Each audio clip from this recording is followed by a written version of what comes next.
turkey and some mistletoe help to make the season bright. Hey Vanessa, you having fun? What are you doing? Their eyes on the glow. Got it all on film. We'll find it hard to sleep tonight. They know that Santa's on his way. He's loaded lots of toys and goodies on his sleigh. And every mother's child is gonna spy to see if reindeer really know how to fly.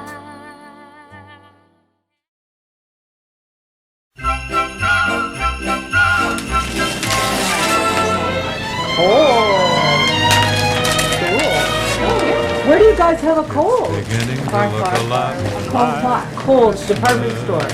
Oh, I don't know. everywhere you go. These are recycled boxes and bags.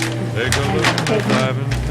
Yeah. Listen once again. With This is- candy canes Yeah, and the paper silver was lanes My wife, my aglow. Because you're looking at me. Look a lot. All right, Carla, are you doing that because you want to see what she got? Yep. Sorry. You're saying You're doing A good. sight to Nobody's see. thinking I'm looking in your Holly, chair. that will be Come on running your over own there when you're not looking. front door. Up there, Nice. Papa Love boots and the beast and the Really chooses the wish of beautiful. Bonnie and Ben. What good taste! Talking What a go for a song. walk is the hope for Janice and Jen. Mom and Dad can hardly wait for Nice. That looks school to start perfect for again. Okay. All of the boxes go under the couch. No.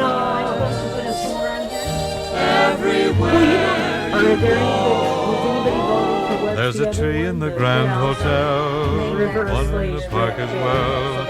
The sturdy kind that doesn't mind the snow. It's Beginning to look a lot like Christmas. Soon the bells will start, and the thing that will make them ring is the carol that you sing right within your heart.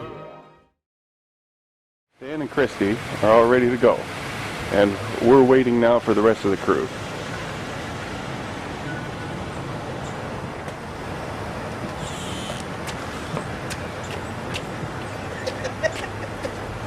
That's the trash going to recycle. Well, you say you're the trash going to the recycle? Oh, okay. And we got some more wandering out. Hey, Here goes Melody. nice hair, huh? Beautiful hair. Oh, it's nice out. I told you. Beautiful. I'll put a black bar across your face there, Art. Oh, sorry, I didn't mean to say your name. Ah, here comes Vanessa. Outside, waiting for you. Did anybody forget a pull-on beanie? Yeah, I did. I left it in there Why? because I don't need it. Okay. Look how warm it Danny is. Bernie's screaming. He's like, ah! No, I left it there for a reason. Would you go tell her? Please. Hurry. Move. Run. I know you're not awake yet.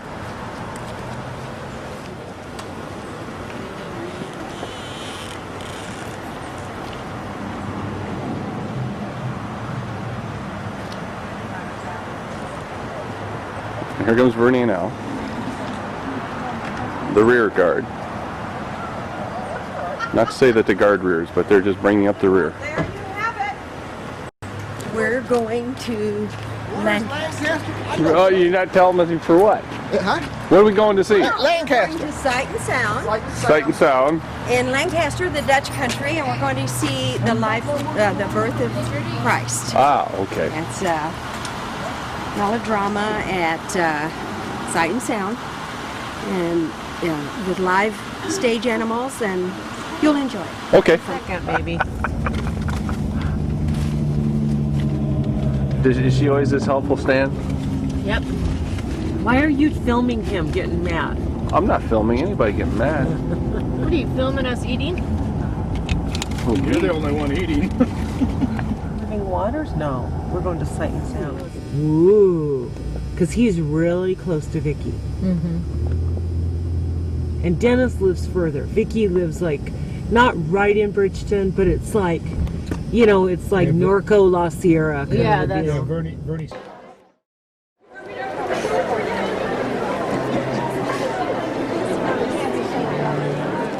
They put the kid against the wall. Yeah.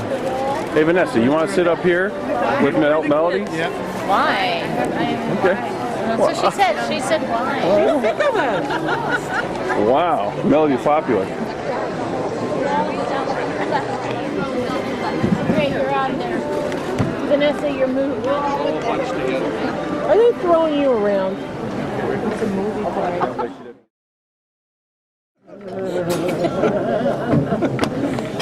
She's pretty bad that way. 39 years.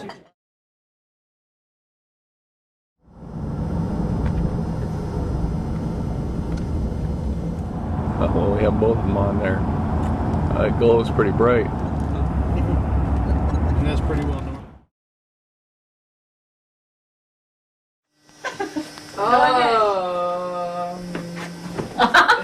Oh, you better watch out. You better not cry. You better not pout. I'm telling you why. Santa Claus is coming to town. He sees you when you're sleeping. He knows when you're awake. He knows if you've been bad or good. So be good for goodness sake. Oh, you better watch out. You better not pout. You better not cry. I'm telling you why. Santa Claus is coming to town.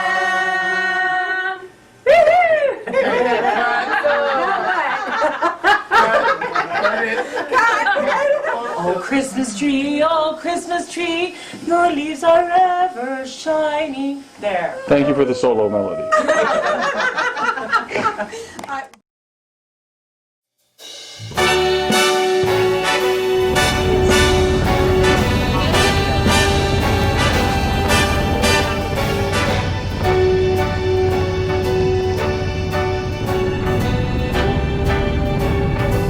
Start spreading the news. I'm leaving today. I want to be a part of it. New York, New York. These vagabond shoes are longing to stray right through the very heart of it. New York, New York. I want to wake up in a city that doesn't sleep and find I'm king of the hill, top of the heap. These little town blues are melting away. I'll make a brand new start of it in old Mr. Ferry. There's the Statue of Liberty. Make it there, I'll make it anywhere. It's up to you, New York, New York.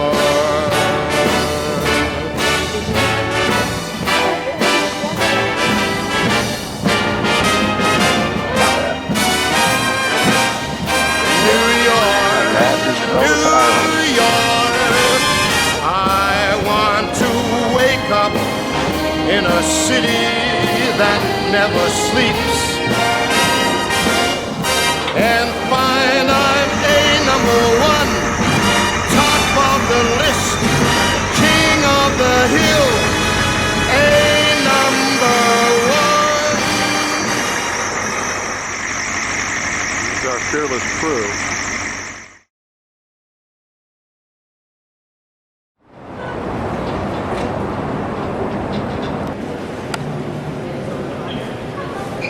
Straight in, pretty much.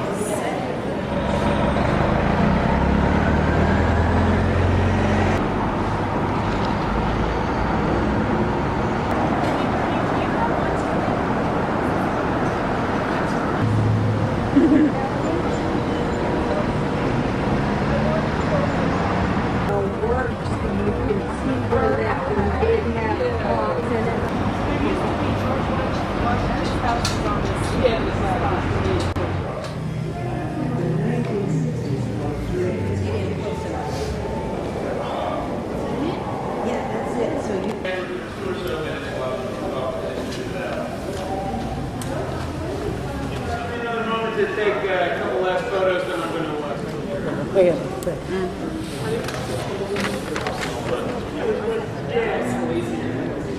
Yeah, what I feel like talking about. Well, I guess I'll give you the long, complicated story of the Liberty Bell in as short a time as I can. When you look at some of our exhibits, they kind of give you some ideas about this bell that sometimes take you off in the wrong direction. A lot of people think the Liberty Bell, for example, was made in England. It was not. Now, some of the metal in this bell came from England. See, like I said, it's already starting to get complicated. Wait till I get to talking about the crack, then it gets downright crazy. But when Independence Hall was first built to be the capital of Pennsylvania, right across the street, they called it the State House. And it was actually one of the largest buildings in America, and they built one of the tallest bell towers in America, and so they wanted one of the biggest bells in America. Well, nobody in America at that time, this is the 1750s, was making big bells. So you order one from England, it comes across the ocean on a ship, and they're so excited to hear what it sounds like, they build this little scaffolding thing for it, they set it up, they ring it, and it cracks. First time they ever ring it. Now that's not this bell, different bell. Around the same size, similar bell but different. So they say, oh no, our new bell's broken. So they write a letter to this place in England and say, look, the bell you sent us broke, whether it was damaged or defective, we'll never know. But they said, you gotta send us another bell. In the meantime, they say, oh man, we don't want to wait a year to get a bell in our brand new bell tower. So they hire two men named John Pass and John Stowe. And they say, can you guys make us a bell? These were guys that make things like pots and pans out of bronze, which is what bells are generally made out of. And I say, you know, do you think you guys can make a bell? And they said, well, one of them, Pass, had worked for a bell maker one time in his life in Europe. And they said, yeah, we'll make you a bell, but we need a lot of metal for it. It's over 2,000 pounds. And they said, well, we've got this broken bell. Why don't you use some of that metal? I said, okay, we'll do it. So they made a bell, not this bell, that went up in the bell tower. And when they started ringing it, it didn't crack or anything, but apparently sounded really terrible. To the point that people all over the city actually made fun of these guys for the way their bell sounded. To the point where they brought it back down out of the tower, and it's 9 floors up. And they made another bell. Again, they would have melted down the metal from that old bell, made a new one. And that's this bell. So they have a real hard time getting this bell made. Now when you look at it, it's very rough. The guys who made it never made anything so big in their lives, either before or after this. But it worked okay. It sounded good. It made it up in the bell tower. It rang just about every day. It called all the government meetings. It celebrated holidays. It made announcements. Whatever news you needed to spread through the city, you could hear this bell 4 or 5 miles away. They finally get the second English bell. They say, well, you know what? We've got a bell up in the tower that works fine. Why would we bother to switch it? So they never did. They just left this bell up in the tower. And that's kind of important to the story because this bell was made right here in Philadelphia by two guys who didn't really make bells. It sort of fits into the whole symbolism of the United States in a lot of ways. And that's where this bell will ultimately become important. It's in Independence Hall in 1776 when the Declaration of Independence is written. It's probably going to ring to celebrate the first public reading. It rings to celebrate our victories in the war, the end of the war, the Constitution, all the great things that happened in that building. The Liberty Bell is a part of it. And in the early 1800s, Independence Hall starts to become more famous. Anything in the building, like this bell, will start to become famous. In fact, this bell would get a nickname in the early 1800s, but not the one we guessed. People started to call this the Independence Bell. And finally, people were actually going up into the bell tower to look at it, and they noticed the very top line. Been there since 1753, before there was the United States.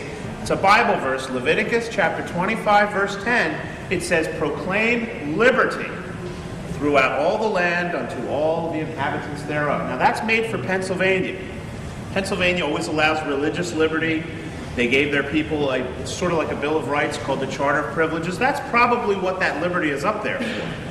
But when people looked at that in, say, 1825, 50 years after the Revolutionary War, they said, "Proclaim liberty to all." Well, that's what this bell did in 1776. And so that makes the bell even more famous and more symbolic. And finally, it gets the name the Liberty Bell.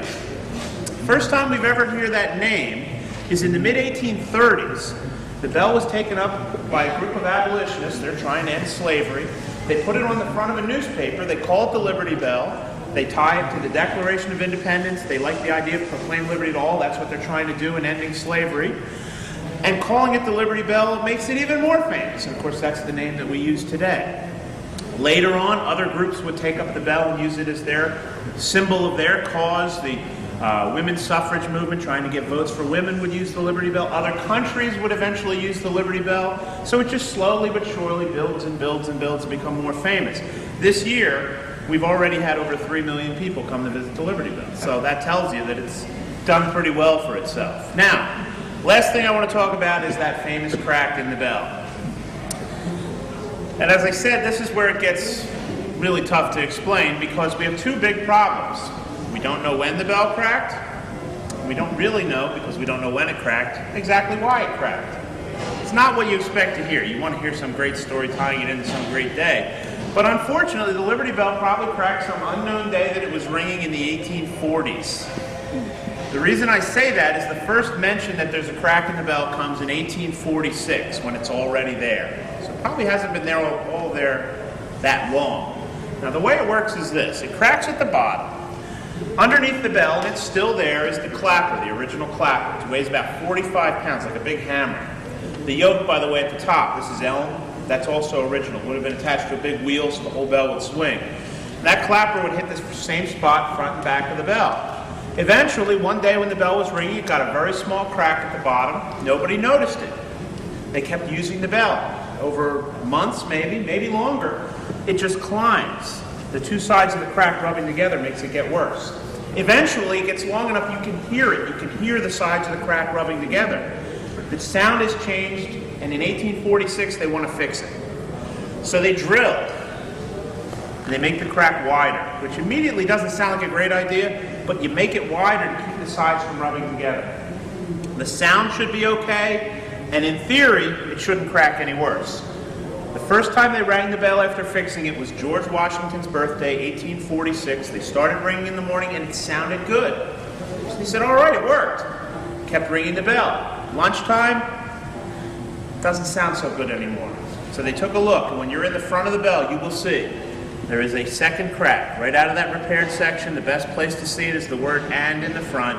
It comes around towards me, it actually goes through Liberty, and it goes all the way to the top of the bell.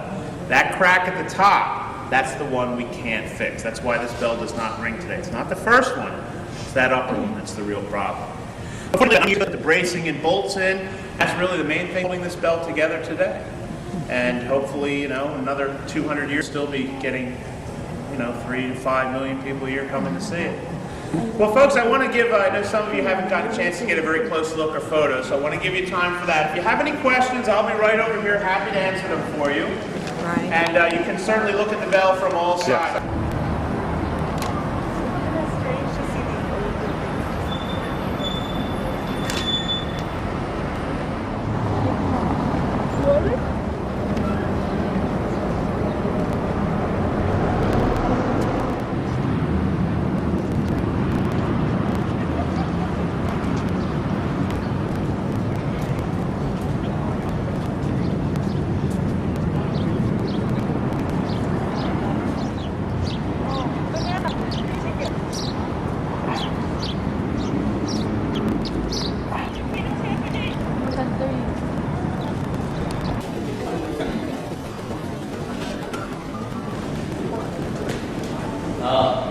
When this building was built, this everything that seemed to be built, it would be a bit of insane.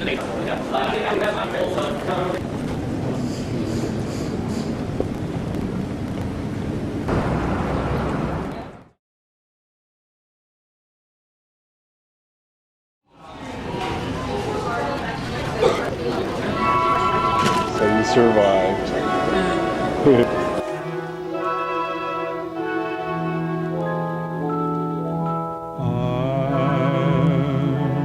dreaming of a white Christmas, just like the ones I used to know, where the treetops glisten and children listen to hear sleigh bells in the snow. I'm dreaming of a white Christmas, with every Christmas card I write. May your days be merry and bright, and may all your Christmases be white. I'm dreaming of a white Christmas, just like the ones I used to know, where the treetops glisten and children listen to hear sleigh bells in the snow. I'm dreaming of a white Christmas, with every Christmas card I write. May your days be merry and bright,